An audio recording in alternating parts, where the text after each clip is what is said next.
Assalamu alaikum wa rahmatullahi wa barakatuh. Welcome to another episode of Have Your Say.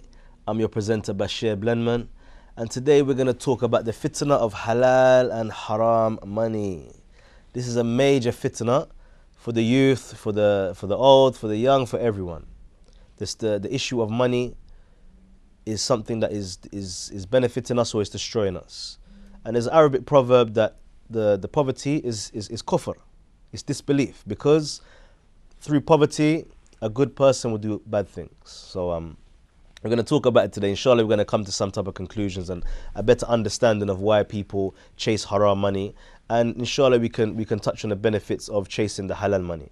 So before we get into the discussion, let's welcome our guests. What's your name, please, brother? Assalamu alaikum. Well, Islam. My name is Brother Zain Khalifa, and I'm from East London, and I go to New Sixth Form College. Assalamu alaikum, brother. What's your name? Alaikum assalam. My name is Mohammed. I'm 18 years old. I'm from East London. I attend Leighton Sixth Form. Okay, so how old are you guys? You're around 17, 18? 17, yeah. 17, yeah? 18. So you're still young. You're still young, but you're men now, yeah? You're big men. So when you become a man, you want to have money. There's nothing wrong with that. Yeah, you want money to go forward in life, to progress. You know what I mean? Before you know it, inshallah, you're going to want to get married, or you want to start your business, or, just have nice things in general. So, what do you think is easier? Is it easier to get the halal money or the haram money? What's easier? Easier to get the haram money. Definitely haram money. Easier? Especially in this society today, it's definitely easy to get haram money. Okay. Because, like, as they say, one sin leads to another, and especially in the society, if, for example, for me, I'm in college and I want to go to university next year, where then, like, there's different views on student loan, but some say it's haram, some say it's halal, but I prefer to stay on the haram side. I think it's haram, so this affects me. But other people, they'll see it as, like, I have to go to university because I need to make money in the future. Yeah. And this, obviously, this causes, like, one sin lead to another, like as I said, because they'll go to university, they'll make money, and that money will be haram because of the student loan, and, we just keep going. Domino effect, yeah. Okay. What do you think, Mohammed? I think that with money, everybody wants money, and the people that you hang around with, if they have a certain amount of money, you're going to feel like you need to match up with them. And especially in a place like East London, everybody's listening to music, everybody wants to have this certain agenda and certain image, and everybody just wants to have this money. So if people see other people with money, they're going to think that I have to get this money. And if they don't get it, they're going to feel like an outsider. The biggest problem that people don't realize now is that the haram money, okay, it seems easy to get. It seems easy, yeah? And in reality, it can be easy, it can be difficult. But people don't understand what comes with getting this haram money.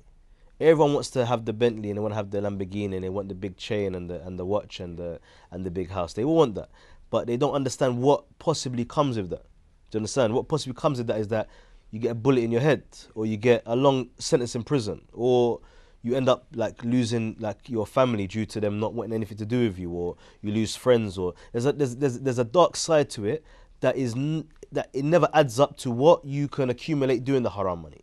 Like, a lot of the big drug dealers before, they maybe had a 10-year run. They had a good 10 years of making a lot of money. But how long are they in prison now? Maybe 50 years, maybe 100 years. Do you understand? Or they're dead. Do you understand? So there's a dark side to it that people like to push to the side, kind of thing. They like the music videos, they like what they see in the movies, but they don't realize that, for one, most of the time this is fake. It's fake. It's not even real most of the time.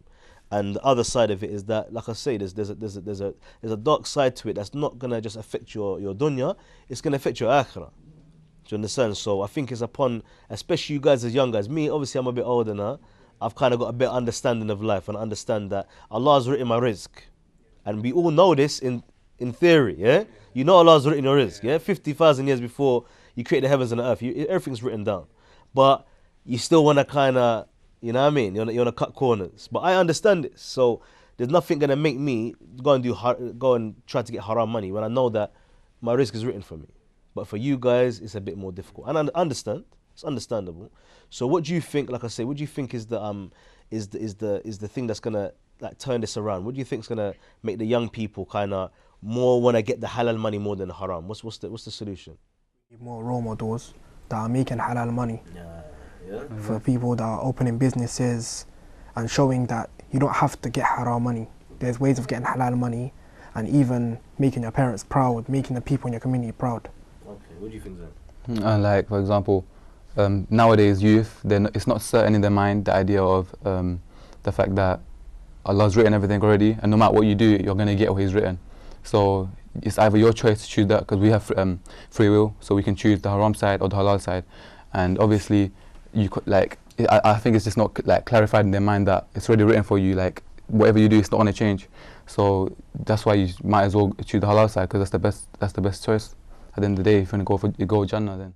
But I think the most important thing for you guys to do, especially you guys, okay, you have to understand that, like I say, it's a fitna that is realistic. It's a very realistic fitna.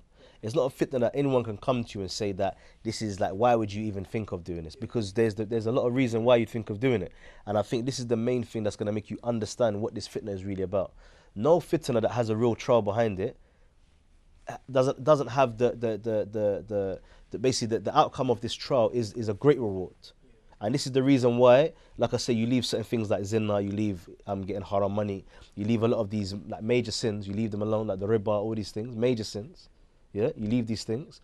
The reward it doesn't equate. It doesn't come close to what you have left. Do you understand? So when you leave these things and what comes after, it's a very good thing, and it's something that, like I say, you can't imagine it. But you have to understand that this is a real fitna. And I'll give you an example. Some people think that I'm pious and I can avoid women and I'm strong. This is rubbish. People way more pious than us have fell into zina. The same as money.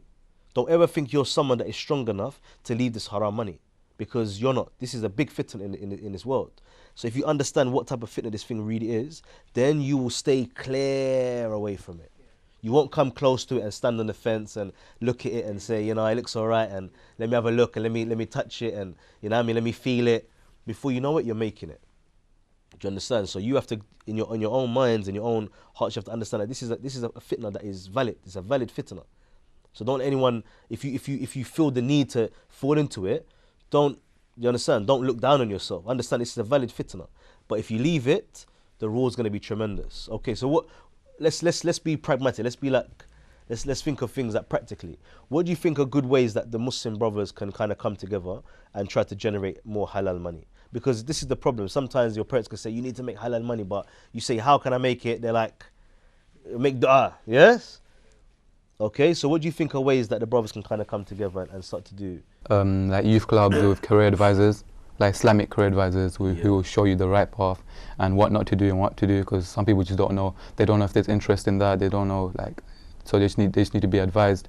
So I would say like youth clubs for youths that's focused on careers and stuff. As Zain was saying, we need more youth clubs and people that can just advise us in the Islamic manner and like show us that it's not always about looking at it from a haram perspective, because everything on social media is showing the haram perspective. No one's going out there showing the halal perspective and like showing that anybody can just go through the halal perspective, and like they don't need to become this like rich person through haram means. Like we know, the social media, it's a big problem, yeah? Because like I say, you could be in your house, you could be in a masjid, you could be in a very, like I say, a safe environment. The minute you turn the phone on, or you know what I mean, like it's the whole dunya's in your hand kind of thing. So how does it make you feel as young brothers that, like I say, you want to have nice things, you want to have a nice car, you want to have a nice house? These are things that all of us, we like nice things. There's nothing wrong with that. How does it make you feel when brothers are constantly like bombarding you with images and videos or whatnot of the, like you say, that the fruits of the haram money? How does it make you feel inside as someone that, like I say, you're a human being, but it's like it's in your face all the time kind of thing? Like people are like they're flashing big watches and cars and these type of things, or money, like even like cash or whatever. How does it make you feel as someone that's trying to stay away from it? For me, like before, now I'm different, but before, when I would see these kind of things, because every teenager's on social media and they've got Instagram, they've got Facebook, like not like every, but most. And when they turn their phone on, they see these things. For example, they might see a man in a car and he's got a girl there, a very pretty girl, and he might think, oh, maybe if I get that car, I might get the girl as well. So they'll do whatever it takes to get that car or to get money so that they can get that girl. And it relates to other things as well, like for example, like marriage as well. They might think, oh, I need money so I can get married. I need a lot of money. I need to have a big wedding. or my wife might not be happy, or etc. etc. So it leads to bigger things like robbery and taking things that aren't yours, and it just leads to more sin. What do you think, man? How does it make you feel? As Zayn was saying, that it just makes me feel a bit intimidated, because I just want to go and do the exact same things that they're doing, but I may not realize that the car that they're in, it may be a rental, or that the watch that they have is not theirs really, innit? Yeah. So I'm not realizing that at the moment, but when I do it, I feel like, why did I waste my whole time when I know that they didn't even buy it themselves? And it just makes me feel like I need to do these stuff, because everybody's doing the same thing nowadays, and we need like people, as I was saying before, like with a halal perspective. But the stuff that gets me really annoyed is that these people, they just come and they just show their cars and this, that, but they have nothing to offer. As in, like, the car that they have is not going to take them to the grave. They're not going to be able to take it to the grave, you know what I mean? And stuff like that. So we have to realise that. So for obviously you guys are young, yeah? But obviously, you know what I mean, you're at a stage now where obviously things are happening. Maybe you've got friends that have been killed, or they've gone to prison, or even if you just know about these people. Can you think of any, like a situation you know of where someone has, like I say, maybe they're Muslim, like we'll focus at the Muslims, a Muslim brother that he's gone to get the haram money, and he's had a bad result from it. Can you think of anyone off the top of your head? Brother from my area. No names, yeah. No names, obviously. I know him, like, he was a very close friend of mine. And at the time, we were very young, and like, we just both saw the influences of the older people around the area. And he thought like, yeah, I might as well just do the same things that they're doing. Alhamdulillah, I didn't go with him, but it just resulted in him to go in prison. And like, his mum couldn't take it. Like, I know his mum personally, like, she's like an auntie to me. Like, I know her personally, like, she was literally breaking down every time he would come home. His brothers would go and look for him every time he was out late. It was just like, it hurt me, like, personally, innit? Whenever people would ask me about him, I didn't know what to say. Have you had any contact with him now? How does he feel about his decisions now? Is he still the same, or? I haven't spoken to him in a long time, like, I think about a year now. Okay. But whenever I see his mum... Well, hopefully it'll be a lesson to him, inshallah. Hopefully it'll be something that will be a means of him changing. Can you think of anything, Zayn? You got any? Yeah, it's kind of similar to his, but I have one friend, he's still my friend right now, and he used to chill with other guys, and they'll sell drugs and stuff, and he would be influenced by this, because he would look at them, he would be like, oh look at his trainers, or look at his watch, and he would want that. I could see that he wants that. So, but he's in college, he's not working or anything, so he can't really get it. He can't really get it, and his parents aren't really financially, like, they haven't got enough money to get him all these things. So what he would do is, he would ask him for help. He'll be like, oh, do you want any help? I can help you do this, like, I can drive you somewhere, or etc, etc. So, and then slowly, he wanted to do it himself. Like, he was like, okay, I want to start selling drugs as well. I want these trainers, I want all of this. But alhamdulillah, he didn't fall into that trap, because he saw his friend, he got caught and stuff, and then he got kicked out of college, and he saw the impact that it had on his life. And then that's when he saw the negative side, because he always saw the positive side, the shoes and the watches. As soon as he saw that negative side, that's when everything just changed. But you understand what I'm trying to get at now, brothers, is that, like, you guys are 17 years old. When I was 17, I was in prison. Do you understand? Like, Allah's favoured you guys. But if you don't understand that, then, like I say, you're gonna go down the same road as many other people have gone down. And like I say, some people don't come out of that. They don't come out of it. That road leads to a long time in prison, or it leads to their grave. Do you understand? So you have to understand your situation, that Allah's favoured you with a lot of sense, especially at a young age. For you to be able to be around this stuff and to make the right decision is very noble, and it's very praiseworthy, and I commend you, brothers. You know what I mean? I got a lot of respect for you, brothers. That, you know what I mean? Like, you're in this like, it's like a disaster right now. You know what I mean? Like, you're 17. You know what I mean? Your hormones are raging. You're seeing nice things, you want nice things, but you're still trying to make the right decision. But one thing you guys have to realize, more than anything, people say money isn't everything, yeah? But this is something that it sounds good, you know what I mean? But it's not easy to kind of implement this understanding. But the bottom line is that as a Muslim, yeah, as a person that should just have a general understanding of life, a lot of these people you're looking at have been fooled. They've been lied to, and they believed it. They believed that they could do the wrong thing and get good things from doing the wrong thing. And this is not the case. It doesn't work this way. No matter what you think, no matter when anyone's told you, and the same thing happened to a lot of us guys, we got lied to, and we fell for it. But you guys have been lied to, and you haven't fallen for it. Do you understand, guys? So you have to really thank Allah for what situation you're in now as young guys. Do you understand? Because this is the reality. People have the notion that they can rob people, they can sell drugs, they can sell death to people. They can do anything they want. They can destroy their mother's peace and break their mother's heart. They can oppress people and they're going to get some type of benefit from this. It doesn't work that way. It's not going to work that way in the dunya or the akhirah. So long as you guys understand that if you do the right thing, it's going to be very difficult at that moment. But what comes after is going to be beautiful. If you do the wrong thing, it's going to feel good at the moment. But what comes after is going to be a long life and a long road of destruction. So long as you guys understand this in your hearts and in your minds, then inshallah you'll go the right way. Do you understand? But it's something that you have to understand in totality. That if you really want that longevity, and we're not just talking about in this life, we're talking about in akhirah. You want the real longevity, just do the right thing. It's going to be difficult. Like right now, you guys are struggling. It's going to be difficult.